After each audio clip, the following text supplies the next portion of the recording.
ہمارے محلے میں ایک درزی کی دکان تھی۔ محلے بھر کے لوگ ان سے کپڑے سلواتے تھے۔ جب دکان نئی نئی کھلی تو وہ اتنے مشہور نہ تھے، لیکن وقت کے ساتھ ساتھ ان کا ہنر سب پر کھلنے لگا اور وہ مشہور ہوتے گئے۔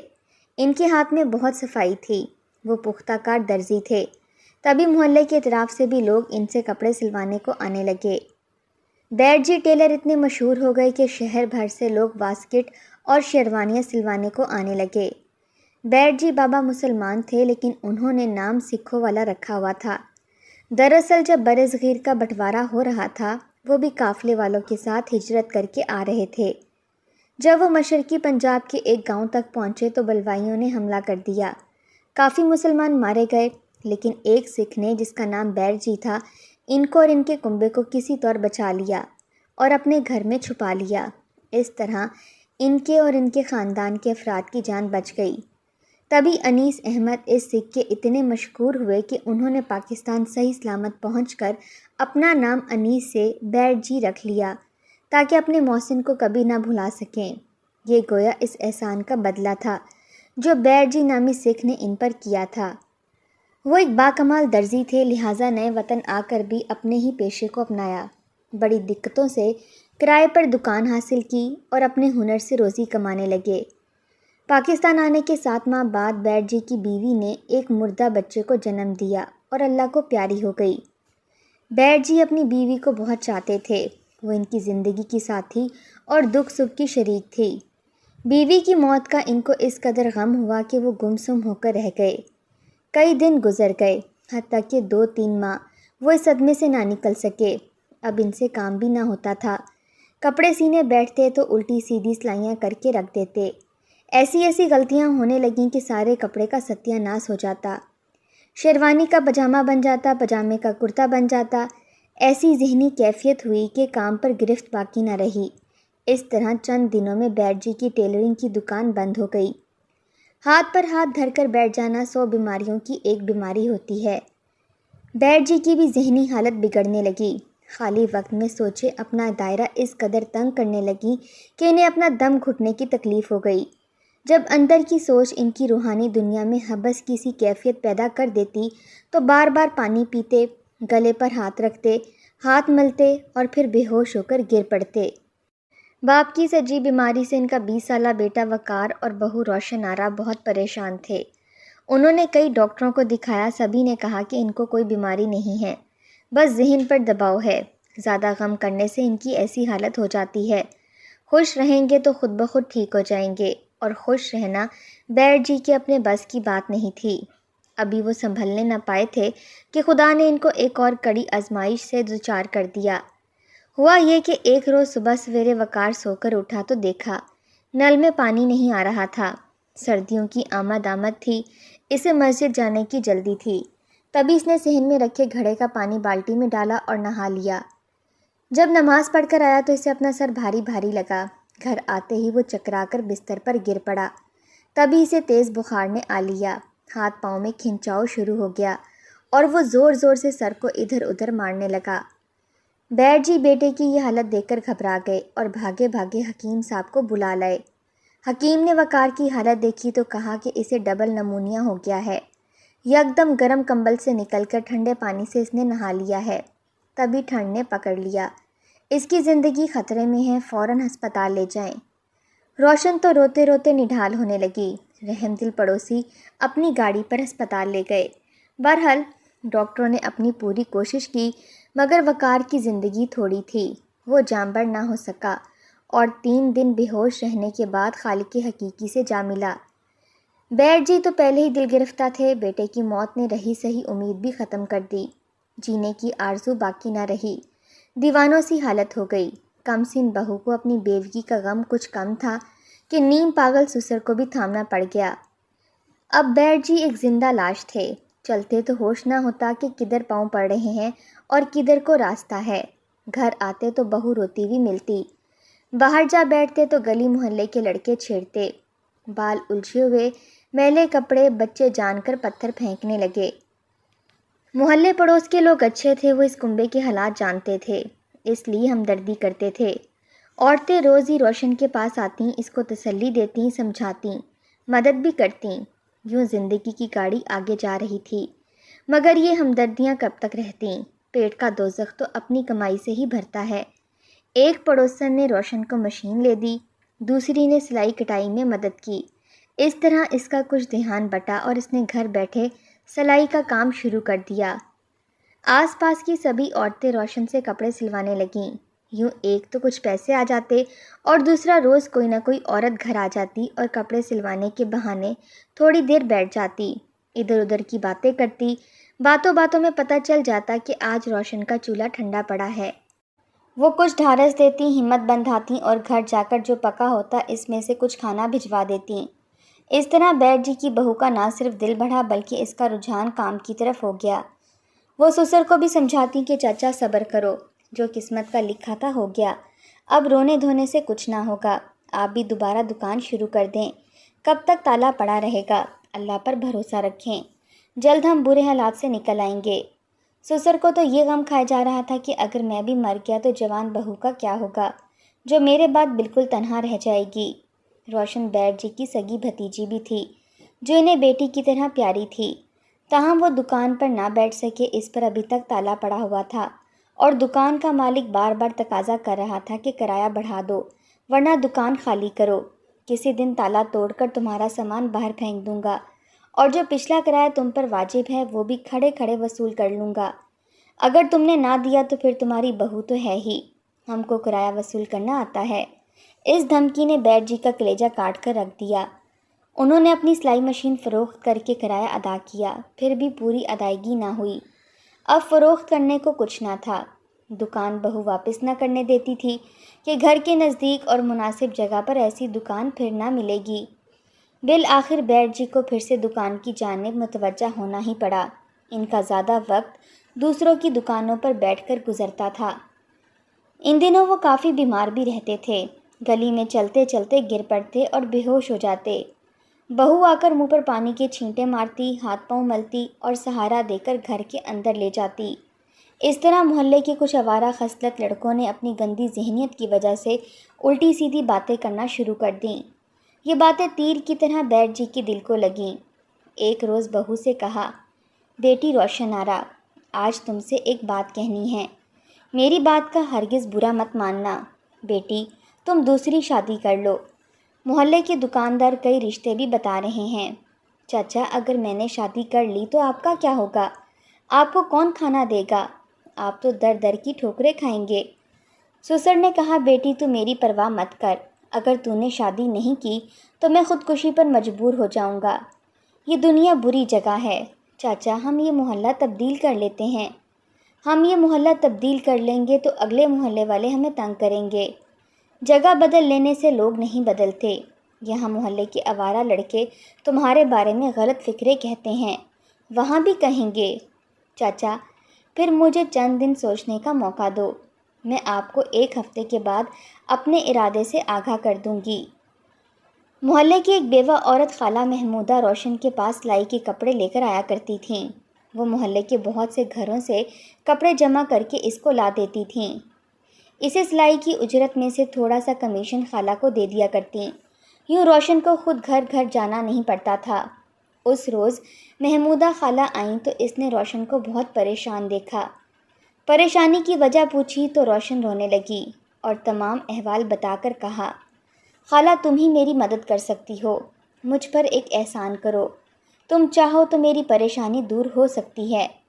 اس عورت نے وعدہ کر لیا۔ روشن بولی، خالہ تم بھی عین جوانی میں بیوہ ہوئی اور میرے چچا بھی، ابھی آپ لوگ اتنے بوڑھے نہیں ہوئے، چچا 45 کے ہوں گے، آپ ابھی 40 کی نہیں ہوئی ہو، چاہو تو دوسری شادی کر سکتی ہو۔ کیا مطلب ہے تمہارا روشن؟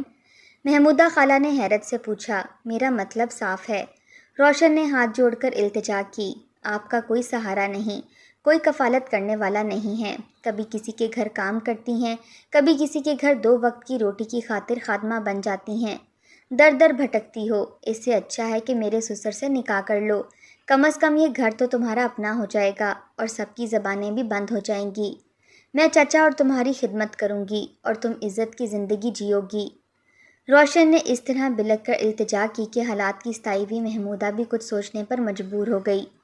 وہ بیوگی کی بات اپنے ماموں کے در پر پڑی تھی، جس کی بہو اس کو بہت تنگ کرتی تھی، اکثر تو کھانے کو بھی نہیں پوچھتی تھی۔ کچھ سوچ کر خالہ محمودہ نے نیم رضامندی سے کہا، اچھا 1-2 دن میں بتا دوں گی، ماموں سے تو صلاح لے لوں۔ اس کا ماموں تو عرصے سے چاہتا تھا کہ بیوہ بھانجی نکاح ثانی کر لے تاکہ سر سے بوجھ ہلکا ہو۔ اس نے فوراً رضامندی ظاہر کر دی۔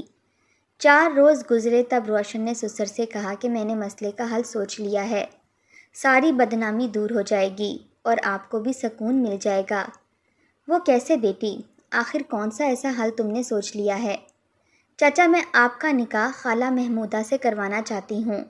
بہت اچھی ہمدرد عورت ہے، بیوہ اور بے سہارا ہے، ان کو سہارا مل جائے گا اور ہم کو بھی۔ محلے بھر سے سلائی کے لیے کپڑے مجھ کو اکٹھے کر کے لا دیتی ہیں تو ہماری 2 وقت کی روٹی کا وسیلہ ہو جاتا ہے۔ وہ خود بھی اچھی سلائی جانتی ہیں۔ چاچا نے بہت منع کیا مگر بھتیجی نہ مانی اور خالہ کے ماموں ممانی کو گھر بلوا لیا۔ انہوں نے بھی بیٹھ جی کو سمجھایا کہ روزی دینے والا مالک ہے، لیکن تمہاری برباد دنیا پھر سے آباد ہو جائے گی، تم سنبھل جاؤ گے تو دکان کو پھر سے چلا لو گے۔ تمہاری بھتیجی کے لیے بھی ہم کوئی اچھا رشتہ ڈھونڈ لیں گے، فی الحال تم اس نیک کام کے لیے ہاں تو کرو۔ محمودہ کے آتے ہی بیٹھ جی کے دل کی برباد دنیا آباد ہو گئی، ذہنی حالت بھی سنبھلنے لگی۔ انہوں نے پھر سے اپنی دکان کا تالا کھولا اور محمودہ کے جہیز میں آئی نئی سلائی مشین دکان میں رکھ کر کام شروع کر دیا۔ اب بہو اور ساس گھر میں مل کر کام کرتیں اور بیٹھ جی دکان پر۔ گاہک آنے لگے، پہلے 1-2 اور پھر رفتہ رفتہ تانتا بن گیا۔ گھر کے حالات سدھرنے لگے، مالی حالات اچھے ہوتے گئے۔ محمودہ کا قدم بابرکت ثابت ہوا۔ بیٹھ جی زندگی کی طرف لوٹ آئے تھے، دل میں نئی روح پڑ گئی۔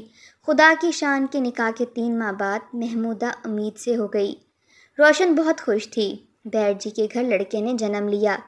اس بچے کی پیدائش سے اللہ تعالیٰ نے ان کے مرجھائے ہوئے دلوں کو خوشیوں سے ہمکنار کر دیا۔ ادھر محلے کی عورتیں روشن کے گن گانے لگیں، جس نے اپنے مایوس چچا کا گھر آباد کرایا، اور محمودہ جیسی بے آسرا عورت کی جھولی میں بھی خوشیوں کے پھول نصیب بنانے والے نے کھلا دیے تھے۔ بچے کا نام بیٹھ جی نے ندیم رکھا۔ جب وہ 3 سال کا ہوا تو ایک روز دکان پر کام کرتے ہوئے ان کا ہارٹ فیل ہو گیا۔ تمام محلے والوں کو بہت افسوس ہوا، قدرت کے بھی کیسے نرالے کام ہیں۔ بہو کا تو بہت برا حال تھا اور محمودہ کا کہنا تھا کہ روشن ناعاقبیت اندیش نے مجھے اچھی بھلی بیوہ کو اس عمر میں شادی کا روگ لگا کر اولاد والی بنا دیا۔ ایک بار کی بیوگی اچھی تھی کہ اب دوسری بار بیوہ ہو گئی اور بچے کا غم بھی عمر بھر کو اپنے ساتھ لگ گیا۔ خیر، جو خدا کی مرضی۔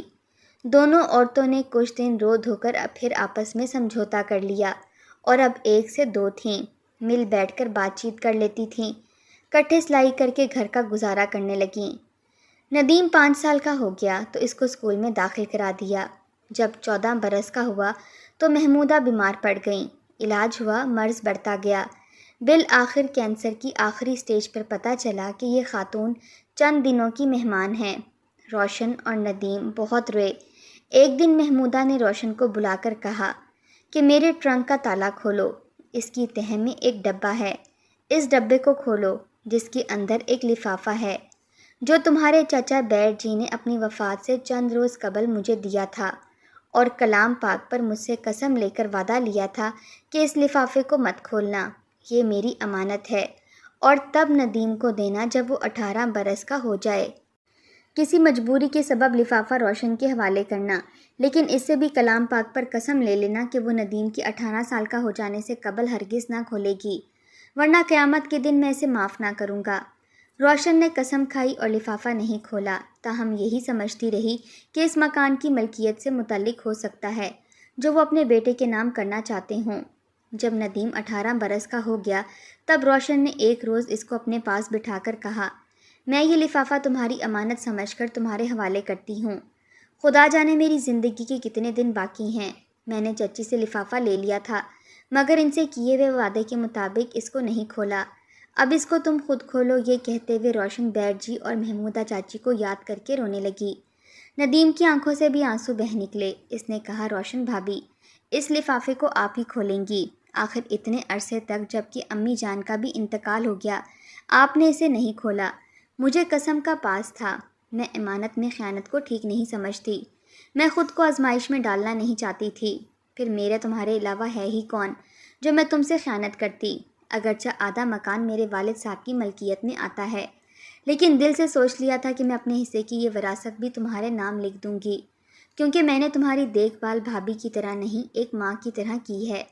سلائی کر کے تم کو پڑھایا لکھایا۔ محلے کی عورتوں نے میرے کان کھانے شروع کر دیے تھے کہ تم ندیم کی شادی کر دو، تم میرے دیور ہی نہیں چاچا زاد بھی ہو۔ روشن باجی، آپ نے کم سنی میں بیوگی جھیلی، کیوں اتنے سال پریشانی اور مصیبت جھیلی؟ دوسری شادی کیوں نہ کر لی؟ میں اگر دوسری شادی کر لیتی تو چچا بالکل اکیلے رہ جاتے، وہ بھی اتنے بوڑھے تو نہ تھے۔ سوچا کہ یہ میرے باپ کی جگہ ہیں تو کیوں کر ان کی شادی کرا دوں۔ بیٹ جی اور خالہ محمودہ کی شادی کا اچھا ثمر یہ ملا کہ تم پیدا ہو گئے، ورنہ ہمارے خاندان کی نسل ختم ہو جاتی۔ یہ اللہ تعالیٰ نے بڑا کرم کیا کہ اس نے میرے اصرار کو قبول کیا اور تم سے ہماری نسل باقی رہے گی۔ میری پیدائش کے بعد بھی تو آپ شادی کر سکتی تھیں۔ ندیم نے آج وہ سوال پوچھ لیا جو وہ کب سے پوچھنا چاہتا تھا، کیونکہ تم کم سن تھے۔ پھر چاچی بیمار پڑ گئیں، ان کی اور تمہاری دیکھ بھال میں کافی وقت نکل گیا۔ تم لوگوں کی کفالت بھی میری ذمہ داری تھی، تبھی شادی کا خیال دل سے نکال دیا۔ روشن کی باتیں سن کر نیک دل ندیم کی آنکھوں سے بہتے آنسو تھمتے نہ تھے۔ تبھی روشن بولی، وقت گزر گیا ہے، اب رونا دھونا چھوڑو اور جو بات اہم ہے اس کی جانب توجہ دو۔ آپ اسے کھولیں۔ ندیم بولا، اس لفافے کو میں نہیں کھولوں گی، اس کو تم اپنے ہی ہاتھوں سے کھولو۔ میں چاہتی تو اس وقت کھول لیتی جب تمہاری امی نے یہ امانت میرے حوالے کی تھی۔